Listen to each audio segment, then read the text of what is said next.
Hamjambo, karibuni sana. Sijakuwa nanyi kwa muda mrefu, but sasa nimerudi. And I want to start by narrating you a Swahili story. And I believe with time, we shall continue to be doing this oftenly. You are welcome back to Tujifunze Kiswahili na Mwalimu Rose. How have you been? Umekuwa vipi?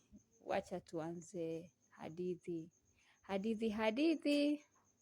Hadithi njoo. That is how to answer, meaning story come. The story title is Miti Iliyoficha Siri. Kulikuwa na msichana mdogo aitwaye Amina, aliyeishi kijijini karibu na msitu mkubwa. Kila siku, Amina alipenda kwenda kuchuma maua na kusikiliza ndege wakipiga kelele tamu. Lakini kulikuwa na jambo moja la kushangaza kuhusu msitu huo.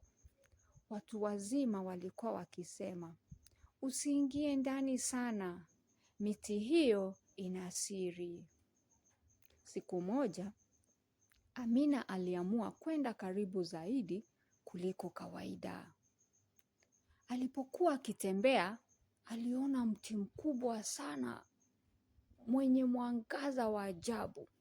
Kwenye shina lake kulikuwa na alama kama maandishi.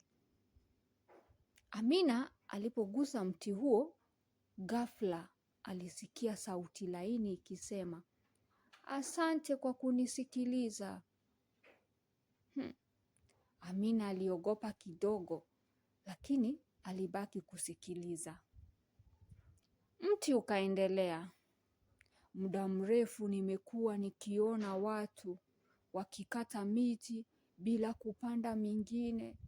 Sasa msitu wangu unakufa pole pole.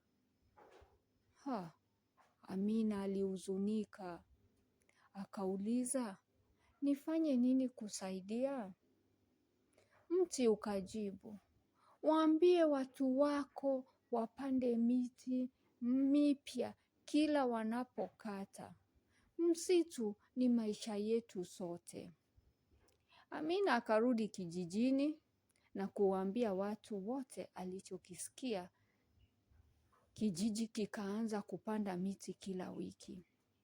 Baada ya muda, msitu ukawa tena kijani na wenye uhai.